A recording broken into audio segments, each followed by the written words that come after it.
I was sitting across from someone not too long ago, a brilliant, wildly capable person, and they said to me, it just feels like life is happening to me, like I have no control anymore. And I just paused and thought, yep, I've been there. We all have. That sinking feeling that no matter how hard you try, someone else is driving the car and you're just stuck in the passenger seat, hoping you don't crash. But here's what I've learned in 2 decades of listening, researching, and stumbling through this work myself. The moment we start believing that we're powerless is the moment we start handing over the pen that writes our story. And the truth? No one's coming to rescue us. That sounds harsh, I know, but it's also deeply freeing. Because if no one's coming to save us, then we don't have to wait anymore. We get to choose how the story unfolds. Victim thinking is rooted in powerlessness, not weakness. That's where we start, not with judgment, but with compassion, because when someone says they feel like a victim, what they're often really saying is, I feel powerless. I feel like nothing I do makes a difference. And if we're honest, most of us have had seasons or years where that felt deeply, painfully true. But here's the critical distinction we have to make. That sense of powerlessness is real, yes, but it doesn't mean we are powerless. The research is clear, and it's also incredibly humanizing. What we call victim thinking isn't about being dramatic or attention-seeking. It's actually a learned response that often develops in environments where our sense of control was stripped from us, emotionally, physically, or psychologically. Maybe we grew up in a home where speaking up got us punished. Maybe we've been in systems that kept shifting the rules on us. Or maybe we've lived through trauma that taught us that no matter how hard we try, the outcome will still be pain. That belief that nothing changes no matter what we do becomes the emotional blueprint for powerlessness. I remember working with a woman who said, I don't even know what I want anymore. I've spent so long surviving other people's choices. That's what powerlessness does. It doesn't just take your options. It takes your voice, your imagination, your ability to dream. And when we live in that space long enough, we start to confuse survival with identity. We stop saying, I feel powerless right now, and start saying, this is just who I am. But here's the turning point, and I say this with so much care. Feeling powerless doesn't make you weak. It means your nervous system, your body, and your brain did exactly what they were supposed to do in an unsafe or unpredictable environment. You adapted, you protected yourself. And that's not weakness, that's brilliance. That's resilience. But if we don't eventually revisit those beliefs, if we don't challenge them, they become the very thing that holds us back from healing. See, the moment we start questioning that old narrative, even slightly, we're already reclaiming power. We're saying, maybe this isn't the whole story. Maybe I'm not broken. Maybe I'm just carrying strategies that no longer serve me. That's the quiet beginning of transformation. And it's not loud or flashy. It's more like a whisper that says, I'm allowed to grow beyond this. And once we start to recognize the learned nature of that powerlessness, we can begin to unlearn it. Not overnight, not perfectly, but steadily. We replace I can't with I'm learning how. We swap I have no choice with I'm figuring out my next one. And that shift, that slow, steady reauthoring of our internal narrative is what opens the door to becoming the creator of our life. Let's keep going. Creators own their choices, even the hard ones. Now, this is where things get a little uncomfortable because when we start talking about ownership, a lot of people hear blame, and that's not what we're doing here. Blame says this is your fault. Ownership says this is your life. There's a big difference. When I say that creators own their choices, I'm not talking about pretending everything that's happened to us was fair or that we somehow asked for the hard things. I'm talking about stepping into the driver's seat of our lives, even if the road has been bumpy and the car was handed to us with a few flat tires. There's a kind of quiet courage that comes from saying, I didn't choose what happened to me, but I do get to choose how I respond now. And trust me, I know how tempting it is to wait for someone else to make it better, to fix it, to apologize, to come back and finally say the words we needed to hear. But the hard truth is, sometimes that person never comes. And if we spend our lives waiting for them, we stay stuck in the same emotional holding pattern, hoping someone else will turn the page. Here's what the research shows us. People who consistently live from a place of agency, who see themselves as creators, aren't the ones with the easiest lives. They're the ones who are willing to own their response to the life they've been given. That doesn't mean toxic positivity. It means saying, okay, this is hard. This is not what I would have chosen, but I still get to choose who I become in the middle of it. When we begin to take ownership of our choices, especially the small ones, how we talk to ourselves, how we set boundaries, how we spend our time, we start to rebuild trust with ourselves. And that self-trust is foundational. It's what allows us to show up fully instead of shrinking into the background of our own lives. I once heard someone say, I don't feel like I have any control anymore. And I asked, what did you have for breakfast today? They laughed, but then they paused, because even the tiny act of choosing what nourishes your body is a form of agency. And those choices add up. They remind us that we are still active participants in our story. Maybe not in control of everything, but always responsible for something. That responsibility isn't a burden, it's a reclaiming. It's the moment we stop waiting for permission and start giving ourselves full access to our own power. And yeah, it's hard, especially when the choices aren't easy or popular or certain, but owning them, that's where our lives start to change. Not when it's perfect, but when it's honest. And honesty, even when it's messy, is one of the most powerful tools we have. Let's keep moving forward. Storytelling shapes identity, and we are the storytellers. This is one of those truths that hits hard once it lands, because we all walk around carrying stories about who we are, what we deserve, what's possible for us. And most of the time, we don't even realize we're doing it. These stories are so woven into our thoughts, our behaviors, our patterns that they feel like facts. But they're not, they're narratives. And they're often built on old wounds, not current realities. I remember talking with someone who said, I always end up being the one who gets left. Not once, not it happened and it hurt, but always.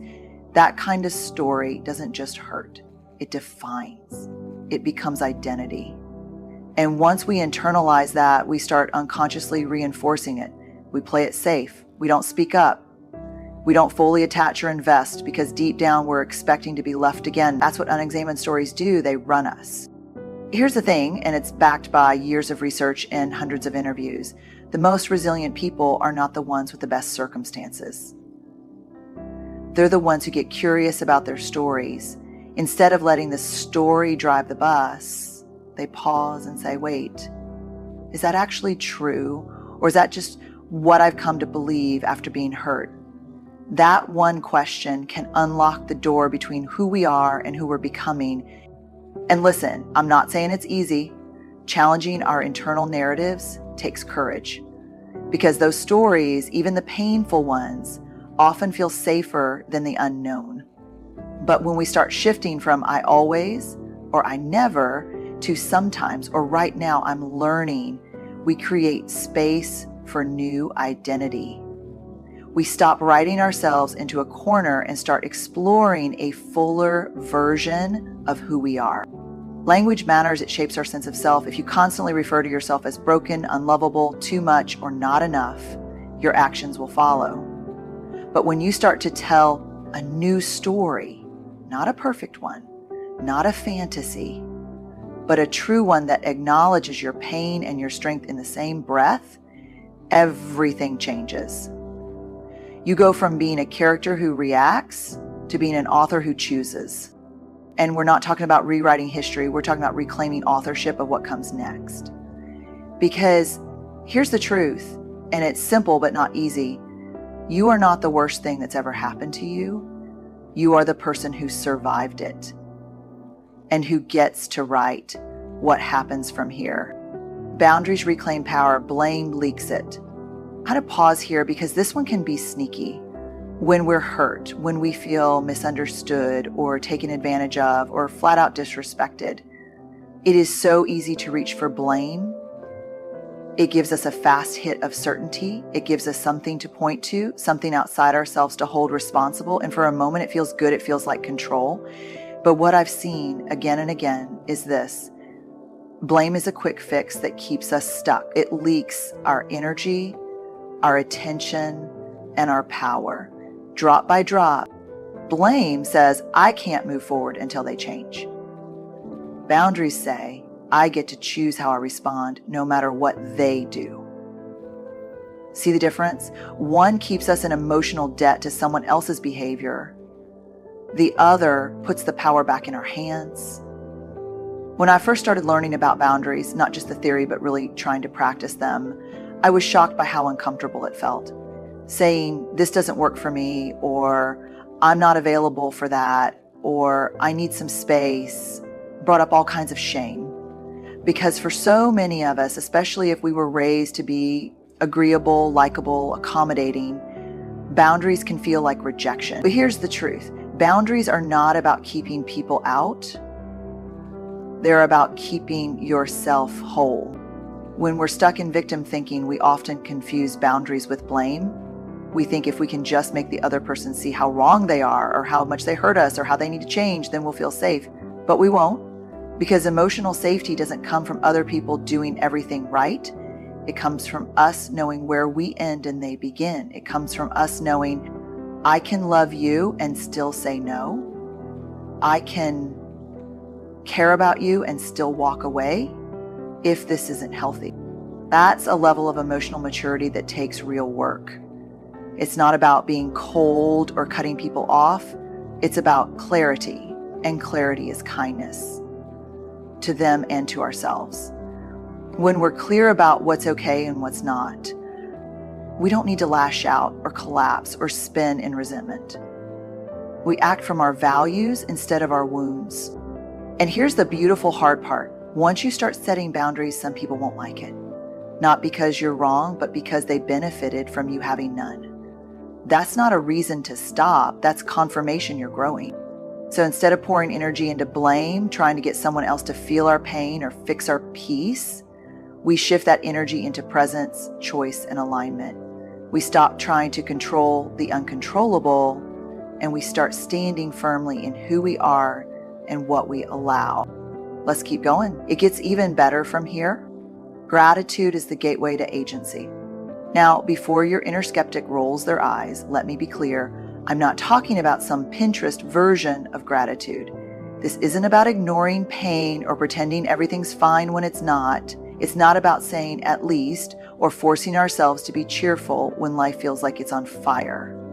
That's not gratitude. That's spiritual bypassing. What I'm talking about is something deeper, something that has the power to shift how we relate to our lives, especially when things are hard. The kind of gratitude I've seen transform people, myself included, is grounded, honest, and deeply courageous. It says, even in this, I still have something. I still have a choice. I still have breath in my body and something worth building. And that acknowledgement, no matter how small, is powerful.